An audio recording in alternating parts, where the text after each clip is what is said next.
हाँ जी बेटा, water soluble vitamin बारे आप करते पे सी। विटामिन B7 और बायोटिन ते आप पहुँच गए हैं। ये फंक्शनस है बेटा, functions are coenzyme in metabolic reaction. Sources ये है बेटा, present in food like organ meats such as liver और kidney, egg yolk, nuts such as almond, peanuts and walnuts, ਜਿਹੜੇ ਆਪਣੇ ਨਟਸ ਹੁੰਦੇ ਆ ਜਿਵੇਂ ਕਾਜੂ ਬਦਾਮ ਹੈ ਨਾ, ਅਖਰੋਟ, ਉਹ soybeans and other legumes, whole grains, banana, cauliflower, mushrooms also produce in a intestinal tract by bacteria। ਇਹਦੀ ਡੈਫੀਸ਼ੀਐਂਸੀ ਨਾਲ ਕੀ ਹੁੰਦਾ ਜੀ, ਡੈਫੀਸ਼ੀਐਂਸੀ ਦੇ loss and a characteristic scaly red rash in a face, ਮਤਲਬ ਕਿ ਧੱਬੇ ਜਿਹੇ ਬਣ ਜਾਂਦੇ ਆ ਰੈੱਡ ਕਲਰ ਦੇ। ਉਸ ਤੋਂ ਬਾਅਦ ਆ ਗਿਆ ਜੀ ਵਿਟਾਮਿਨ B9 ਔਰ ਫੋਲਿਕ ਐਸਿਡ ਔਰ ਫੋਲੇਟ। ਇਹਦੇ ਫੰਕਸ਼ਨ ਹੈਗੇ ਜੀ, needed for a making DNA and new cells, ਮਤਲਬ ਕਿ ਇਹ DNA ਬਣਾਉਣ 'ਚ ਅਤੇ ਨਿਊ ਸੈਲਸ ਬਣਾਉਣ 'ਚ ਵਿੱਚ ਕੰਮ ਕਰਦਾ, specially red blood cells RBC ਨੂੰ ਬਣਾਉਂਦਾ। Formation of neurotransmitters needed for maintenance of normal blood pressure, reducing risk of cancer, ਮਤਲਬ ਕੈਂਸਰ ਤੋਂ ਬਚਾਉਂਦਾ ਵਾ ਅਤੇ ਆਪਣੇ ਬਲੱਡ ਪ੍ਰੈਸ਼ਰ ਨੂੰ ਮੇਨਟੇਨ ਕਰਕੇ ਰੱਖਦਾ ਵਾ। ਸੋਰਸਿਸ ਆ ਗਏ ਜੀ ਇਹਦੇ, ਗ੍ਰੀਨ ਲੀਫੀ ਵੈਜੀਟੇਬਲਸ, ਹਰੇ ਪੱਤੇਦਾਰ ਸਬਜ਼ੀਆਂ, ਪਾਰਟੀਕੂਲਰ ਸਪਿੰਚ ਮਤਲਬ ਕਿ ਪਾਲਕ, pulses, orange juice and livers. Other vegetables like cabbage, cauliflower, broccoli are also good sources. ਇਹਦੀ ਡੈਫੀਸ਼ੈਂਸੀ ਨਾਲ ਕੀ ਹੁੰਦਾ ਜੀ, deficiency of folic acid can cause loss of leucocytes. ਉਸ ਤੋਂ ਬਾਅਦ ਆ ਗਿਆ ਜੀ ਵਿਟਾਮਿਨ B12 ਜਿਹਨੂੰ ਕਹਿੰਦੇ ਆ ਜੀ cobalamin. It helps to maintain healthy nerve cells and help production of DNA and RNA। ਹੁਣ ਇਹ RNA ਅਤੇ DNA ਦੀ ਪ੍ਰੋਡਕਸ਼ਨ 'ਚ ਵੀ ਹੈਲਪ ਕਰਦਾ ਵਾ ਅਤੇ ਹੈਲਥੀ ਨਰਵਸ ਸੈਲਸ ਨੂੰ ਬਣਾ ਕੇ ਰੱਖਦਾ ਵਾ। ਇਹਦੇ ਸੋਰਸਿਸ ਹੈਗੇ ਆ ਜੀ, fish, meat, poultry, eggs are rich sources in vitamins, ਮਤਲਬ ਕਿ ਸਾਰਾ ਐਨੀਮਲਸ ਤੋਂ ਹੀ ਮਿਲਦਾ ਜ਼ਿਆਦਾਤਰ। ਉਸ ਤੋਂ ਬਾਅਦ ਇਹਦੀ ਡੈਫੀਸ਼ੀਐਂਸੀ ਨਾਲ ਜੀ ਅਨੀਮੀਆ ਹੋ ਜਾਂਦਾ। ਅਨੀਮੀਆ ਮਤਲਬ ਕਿ ਆਪਾਂ ਕਹਿ ਲਓ ਬਲੱਡ ਥੋੜ੍ਹੀ ਕਮੀ ਆਉਂਦੀ, RBC ਦੀ ਥੋੜ੍ਹੀ ਪ੍ਰੋਬਲਮ ਆ ਜਾਂਦੀ। ਨੈਕਸਟ ਹੈਗਾ ਜੀ vitamin C or ascorbic acid. It is most important for growth and regeneration, ਮਤਲਬ ਕਿ ਗਰੋਥ ਲਈ ਅਤੇ ਰੀਜਨਰੇਸ਼ਨ ਲਈ ਇਹ ਬਹੁਤ ਜ਼ਰੂਰੀ ਆ। It activity enzymes and useful for tissues. It is also useful for gums, keep them healthy, heal wounding, maintenance red blood cells in blood and good for teeth। ਆਪਣੇ ਦੰਦਾਂ ਲਈ, ਆਪਣੇ ਜਮਸ ਜਿਹੜੇ ਮਸੂੜੇ ਆ ਉਹਨਾਂ ਲਈ ਇਹ ਬਹੁਤ ਵਧੀਆ ਹੁੰਦੀ ਆ।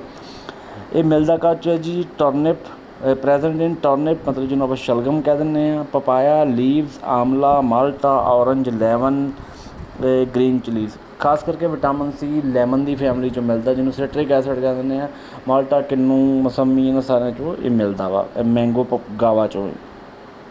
ਵਿਟਾਮਿਨ C ਦੀ ਕਮੀ ਨਾਲ ਜਮਸ and cause scurvy, swelling in joints, bleeding in skin and mucous membrane etcetera. ਮਤਲਬ ਕਿ ਵਿਟਾਮਿਨ C ਦੀ ਕਮੀ ਨਾਲ ਆਪਣੇ ਮਸੂੜੇ ਕਮਜ਼ੋਰ ਹੋ ਜਾਂਦੇ ਆ, ਸਕਰਵੀ ਰੋਗ ਹੋ ਜਾਂਦਾ ਵਾ, ਦੰਦ ਕਮਜ਼ੋਰ ਹੋ ਜਾਂਦੇ, ਮਤਲਬ swelling in joint and bleeding in skin, ਇਹ ਸਾਰੀਆਂ ਪ੍ਰੋਬਲਮਸ ਆ ਸਕਦੀਆਂ ਨੇ। ਇਸ ਤੋਂ ਬਾਅਦ ਆ ਗਿਆ ਜੀ ਮਿਨਰਲ ਸਾਲਟਸ। ਮਿਨਰਲਸ ਔਰਗੈਨਿਕ ਐਲੀਮੈਂਟ ਹੁੰਦੇ ਹਨ ਜੋ ਬਾਡੀ ਦੁਆਰਾ ਵੇਰੀਅਸ ਫਿਜ਼ੀਓਲੋਜੀਕਲ ਫੰਕਸ਼ਨਸ ਲਈ ਲੋੜੀਂਦੇ ਹੁੰਦੇ ਹਨ। ਇਹ ਸਾਡੀ ਬਾਡੀ ਵੇਟ ਦਾ 4% ਹੁੰਦੇ ਹਨ। ਇਹ ਵੱਖ-ਵੱਖ ਐਕਟੀਵਿਟੀਜ਼ ਲਈ ਰਿਕੁਆਇਰਡ ਹੁੰਦੇ ਹਨ, ਜਿਵੇਂ ਕਿ ਹਾਰਮੋਨਸ ਦੀ formation, maintenance of heart beat, transmission of nervous impulse etcetera. Protective elements ਵਾਲੇ ਮਿਨਰਲ ਸਾਲਟ ਵੀ ਕਿਹਾ ਜਾਂਦਾ ਹੈ। ਇਹ ਬਾਡੀ ਮੇਨਟੇਨੈਂਸ ਲਈ ਬਹੁਤ ਇੰਪੋਰਟੈਂਟ ਹੁੰਦੇ ਹਨ। ਇੱਥੇ ਲਾਰਜਰ ਅਮਾਊਂਟ ਵਿੱਚ ਮਾਈਕਰੋ ਮਿਨਰਲਸ ਦੀ ਜ਼ਰੂਰਤ ਹੁੰਦੀ ਹੈ ਅਤੇ ਉਹਨਾਂ ਨੂੰ ਸਮਾਲਰ ਅਮਾਊਂਟ ਵਿੱਚ ਰਿਕੁਆਇਰਡ ਹੁੰਦੇ ਹਨ, ਉਹਨਾਂ ਨੂੰ ਮਾਈਕਰੋ ਮਿਨਰਲਸ ਕਿਹਾ ਜਾਂਦਾ ਹੈ। ਨੈਕਸਟ ਆ ਗਿਆ ਬੇਟਾ ਨਿਊਟ੍ਰੀਐਂਟ ਦੇ ਵਿੱਚ sodium. Need for proper fluid balance, regulation alkalinity and acidity of blood fluid, nerve transmission and muscles contraction, proper functioning of a nervous system। nervous system ਦੇ ਲਈ ਬਹੁਤ ਜ਼ਰੂਰੀ ਆ, ਮਸਲ ਦੀ ਆਪਾਂ ਕਹਿੰਦੇ ਹਾਂ ਕੰਟਰੈਕਸ਼ਨ ਲਈ, ਪ੍ਰੋਪਰ ਫੰਕਸ਼ਨਿੰਗ ਲਈ ਬਹੁਤ ਜ਼ਰੂਰੀ ਨੇ ਇਹ। ਉਸ ਤੋਂ ਬਾਅਦ ਸੋਰਸ ਹੈਗਾ ਜੀ ਇਹ common salt vegetable and fruits ਦੇ ਵਿੱਚ ਮਿਲ ਜਾਂਦੇ ਆ, ਅਤੇ ਡੈਫੀਸ਼ੀਐਂਸੀ ਨਾਲ ਇਹਦੀ ਡੈਫੀਸ਼ੀਐਂਸੀ ਨਾਲ ਟਾਇਰਡਨੈਸ ਆ ਜਾਂਦੀ ਹੈ ਅਤੇ ਕਰੈਂਪਸ ਆ ਜਾਂਦੇ ਨੇ। ਹਾਂਜੀ ਬੇਟਾ ਨੈਕਸਟ ਆ ਗਿਆ ਜੀ ਮਾਈਕਰੋ ਮਿਨਰਲਸ। ਮਾਈਕਰੋ ਮਿਨਰਲਸ ਦੇ ਵਿੱਚ ਪਹਿਲਾ ਹੈਗਾ ਜੀ ਕਲੋਰਾਈਡ। ਇਹਦੇ ਫੰਕਸ਼ਨ ਕੀ ਆ, needed for proper fluid balance, stomach acid ਮਤਲਬ ਕਿ ਫਲੂਇਡ ਨੂੰ ਬੈਲੈਂਸ ਕਰਨਾ ਅਤੇ ਸਟਮਕ ਐਸਿਡ ਨੂੰ। ਸੋਰਸ ਇਹਦੇ ਵਿੱਚ ਹੈਗੀ ਹੈ ਜੀ table salt, soya sauce, large amount in processed food, small amounts in milk, meat, breads and vegetables.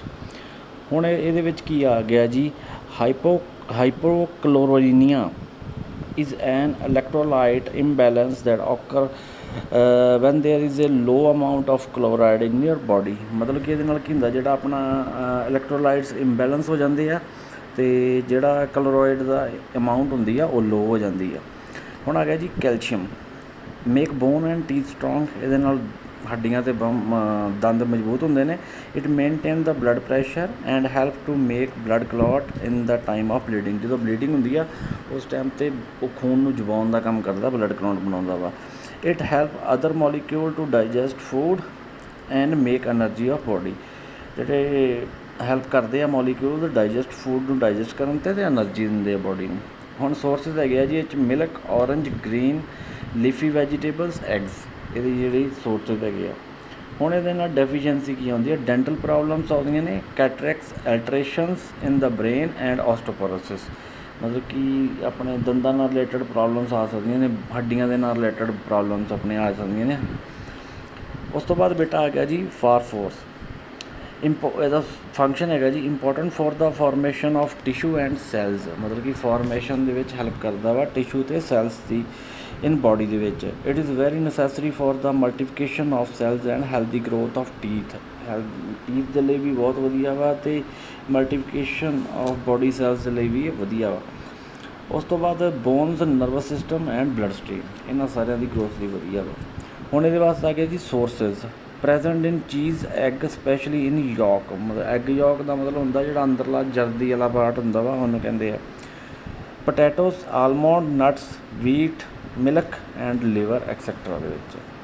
ਇਹਦੀ ਕਮੀ ਨਾਲ ਕੀ ਹੁੰਦਾ, lack can cause hindrance in growth, weak bones etcetera. ਮਤਲਬ ਗਰੋਥ ਨਹੀਂ ਵੱਧਦੀ ਅਤੇ ਆਪਣੀਆਂ ਬੋਨਸ ਵੀਕ ਹੋ ਜਾਂਦੀਆਂ ਨੇ। ਲਾਸਟ ਆ ਗਿਆ ਜੀ magnesium, help in a function ਇਹਦਾ ਹੈਗਾ ਜੀ help in a proper growth ਦੇ ਵਿੱਚ ਹੈਲਪ ਕਰਦਾ ਵਾ। Formation and function of bone and muscle. It help to prevent some heart disorder. ਮਤਲਬ ਜਿਹੜੇ ਹਾਰਟ ਦੇ ਡਿਸਆਰਡਰ ਆ ਉਹਨਾਂ ਨੂੰ ਪ੍ਰੀਵੈਂਟ ਕਰਨ 'ਚ ਹੈਲਪ ਕਰਦਾ। High blood pressure, improvement of the lung functioning, ਮਤਲਬ ਕਿ ਆਪਣੇ ਲੰਗਸ ਦੇ ਫੰਕਸ਼ਨਿੰਗ ਵਿੱਚ ਹੈਲਪ ਕਰਦਾ ਵਾ। ਅਬਜ਼ੌਰਪਸ਼ਨ ਕੈਲਸ਼ੀਅਮ ਐਂਡ ਪੋਟਾਸ਼ੀਅਮ, ਉਹਨਾਂ ਨੂੰ ਪਹੁੰਚਾਉਣ ਦੇ ਵਿੱਚ ਹੈਲਪ ਕਰਦਾ ਵਾ। ਇਟ ਪ੍ਰੀਵੈਂਟਸ ਡਿਪਰੈਸ਼ਨ ਘਟਾਉਂਦਾ ਵਾ। Helps our brain to function normally, ਆਪਣਾ ਜਿਹੜਾ ਬ੍ਰੇਨ ਆ ਉਹ ਨੋਰਮਲੀ ਫੰਕਸ਼ਨ ਕਰੇ। ਇਹ ਮਿਲਦਾ ਕਾਚ ਆ ਨਟ ਐਂਡ ਸੀਡਸ, ਜਿਵੇਂ ਪਲਸਿਸ ਆ ਗਈਆਂ, ਲੀਫੀ ਗ੍ਰੀਨ ਵੈਜੀਟੇਬਲਸ ਆਇਆ, ਸੀ ਫੂਡ ਆ ਗਿਆ, ਚਾਕਲੇਟ ਆ ਗਿਆ। ਸੀ ਫੂਡ ਹੁੰਦਾ ਬੇਟਾ ਜਿਹੜਾ ਸਮੁੰਦਰ ਦੇ ਵਿੱਚ ਮਿਲਦਾ, ਤੁਹਾਨੂੰ ਪਤਾ ਹੀ ਹੋਣਾ। ਨੈਕਸਟ ਆ ਗਿਆ ਜੀ ਡੈਫੀਸ਼ੀਐਂਸੀ, ਡਾਇਬਟੀਜ਼, ਪੂਅਰ ਅਬਜ਼ੌਰਪਸ਼ਨ, ਕਰੋਨਿਕਲ ਡਾਇਰੀਆ ਅਤੇ ਸੈਲਿਕ ਡਿਜ਼ੀਜ਼। ਇਹ ਸਾਰੀਆਂ ਇਹਦੇ ਨਾਲ ਪ੍ਰੋਬਲਮਸ ਆਉਂਦੀਆਂ ਨੇ। ਹਾਂਜੀ ਬੇਟਾ ਅਗਲਾ ਜਿਹੜਾ ਮਾਈਕਰੋ ਮਿਨਰਲਸ ਆ ਗਿਆ ਨਿਊਟ੍ਰੀਸ਼ਨ ਹੈਗਾ ਜੀ ਪੋਟਾਸ਼ੀਅਮ। ਪੋਟਾਸ਼ੀਅਮ ਦੇ ਜਿਹੜੇ ਫੰਕਸ਼ਨ ਹੈਗੇ ਆ, help to keep nervous system and muscular system fit and active all the time. ਮਤਲਬ ਦੋਵਾਂ ਨੂੰ ਫਿਟ ਰੱਖਦਾ ਵਾ all the time. It also help to maintain the amount of water in the blood and tissues. ਮਤਲਬ ਕਿ ਆਪਣੇ tissues ਅਤੇ blood ਵਿੱਚ ਮੇਨਟੇਨ ਕਰਕੇ ਰੱਖਦਾ ਵਾਟਰ ਨੂੰ। ਸੋਰਸਿਸ ਹੈਗੇ ਆ ਜੀ meat, milk, fresh fruit and vegetables, whole grains, pulses. ਹੁਣ ਡੈਫੀਸ਼ੀਐਂਸੀ ਨਾਲ ਕੀ ਹੁੰਦਾ ਜੀ, ਕਿਡਨੀ ਦੀਆਂ ਡਿਜ਼ੀਜ਼ ਇਹਦੇ ਨਾਲ ਹੋ ਜਾਂਦੀਆਂ ਨੇ। ਐਕਸੈਸਿਵ ਸਵੈਟਿੰਗ, ਮਤਲਬ ਕਿ ਜ਼ਿਆਦਾ ਪਸੀਨਾ ਆਉਣਾ, ਡਾਇਰੀਆ ਐਂਡ ਵੋਮਟਿੰਗ। ਸੈਕਿੰਡ ਹੈਗਾ ਜੀ ਸਲਫਰ। ਸਲਫਰ ਦੇ ਜਿਹੜੇ ਫੰਕਸ਼ਨ ਹੈਗੇ ਆ important for the formation of brain, nail and hair. ਇਹਦੇ ਨਾਲ ਨਹੁੰ ਵੀ ਬਣਦੇ ਆ ਅਤੇ ਆਪਣੇ ਵਾਲ ਵੀ ਬਣਦੇ। It also help in digestion of food, digestion ਕਰਨ ਦੇ ਵਿੱਚ ਵੀ ਹੈਲਪ ਕਰਦਾ ਵਾ ਫੂਡ ਦੀ। ਸੋਰਸਿਸ ਹੈਗੇ ਆ ਜੀ occurs in foods as per part of protein in meat, poultry, fish, egg, meat, pulses, nuts. ਉਸ ਤੋਂ ਬਾਅਦ ਬੇਟਾ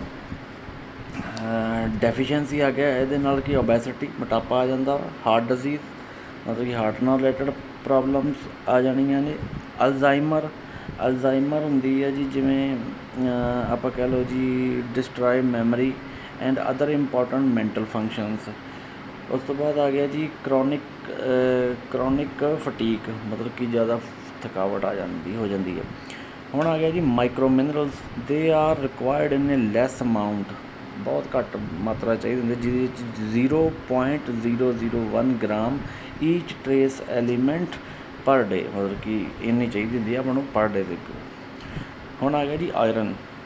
ਪਹਿਲਾ ਫੰਕਸ਼ਨ ਹੈਗੇ ਜੀ, although iron is considered to be a trace mineral, the amount needed is somewhat more than for other micro minerals, ਬਾਕੀਆਂ ਜਿੰਨੀ ਦੀ ਜ਼ਰੂਰਤ ਨਹੀਂ ਹੁੰਦੀ ਗੀ। Iron is A mineral found in every cell of the body, ਜਿਹੜਾ ਇਹ iron ਆ ਆਪਣੀ ਹਰੇਕ ਬੋਡੀ ਸੈੱਲ ਦੇ ਵਿੱਚ ਮਿਲਦਾ ਵਾ। Iron is a main salt which help to constitute blood and help to produce haemoglobin ਨੂੰ ਪ੍ਰੋਡਿਊਸ ਕਰਨ ਦੇ ਵਿੱਚ ਹੈਲਪ ਕਰਦਾ ਵਾ। It act as a oxygen carrier to the lungs. ਹੁਣ ਸੋਰਸਿਸ ਆ ਗਏ ਬੇਟਾ, ਸੋਰਸਿਸ ਦੇ ਵਿੱਚ present in liver, egg, meat, onion, pulses, date, figs, dry fruit and ਲਿਟਸ ਐਕਸੈਟਰਾ। ਹੁਣ ਡੈਫੀਸ਼ੀਐਂਸੀ ਇਹਦੀ ਹੈਗੀ, ਇਹਦੀ ਆਇਰਨ ਦੀ ਡੈਫੀਸ਼ੀਐਂਸੀ ਤੁਹਾਨੂੰ ਪਤਾ ਹੀ ਆ, ਆਇਰਨ ਦੀ ਕਮੀ ਨਾਲ ਕੀ ਹੁੰਦਾ, ਅਨੀਮੀਆ ਹੁੰਦਾ ਵਾ, ਖੂਨ ਦੀ ਕਮੀ ਹੋ ਜਾਂਦੀ ਹੈ। ਲਾਸਟ ਬੇਟਾ ਆ ਗਿਆ ਜੀ ਕਾਪਰ। ਇਹ ਫੰਕਸ਼ਨ ਕੀ ਆ, help in a formation of haemoglobin of blood along with iron, haemoglobin ਦੀ ਫਾਰਮੇਸ਼ਨ ਵਿੱਚ ਹੈਲਪ ਕਰਦਾ ਵਾ। ਸੋਰਸਿਸ ਇਹਦੇ ਹੈਗੇ ਆ ਜੀ pulses, nut and seeds, whole grains ਸਾਰੇ ਅਨਾਜ, ਔਰਗਨ, ਮੀਟਸ ਅਤੇ ਡਰਿੰਕਿੰਗ ਵਾਟਰ, ਇਹਨਾਂ ਦੇ ਵਿੱਚ ਇਹ ਮਿਲਦਾ ਵਾ। ਡੈਫੀਸ਼ੀਐਂਸੀ ਹੁੰਦੀ ਹੈ ਜੀ ਮਸਲ ਵੀਕਨੈਸ ਆ ਜਾਂਦੀ, ਅਨੀਮੀਆ, ਲੋ ਵਾਈਟ ਬਲੱਡ ਸੈੱਲ ਕਾਊਂਟ, ਮਤਲਬ ਕਿ WBC ਦੀ ਕਾਊਂਟਿੰਗ ਘੱਟ ਜਾਂਦੀ ਆ। ਨਿਊਰੋਲੋਜੀਕਲ ਪ੍ਰੋਬਲਮਸ, ਮਤਲਬ ਕਿ ਬ੍ਰੇਨ ਨਾਲ ਰਿਲੇਟਡ ਪ੍ਰੋਬਲਮਸ ਆ ਜਾਂਦੀਆਂ। ਐਂਡ ਪੇਲਨੈਸ ਹੁੰਦੀ ਹੈ ਜੀ, ਬਲੱਡ ਫਲੋ ਨੂੰ ਇਹ ਰਿਡਿਊਸ ਕਰ ਦਿੰਦਾ ਵਾ, ਪੇਲਨੈਸ ਇੱਕ ਪ੍ਰੋਬਲਮ ਹੁੰਦੀ ਹੈ।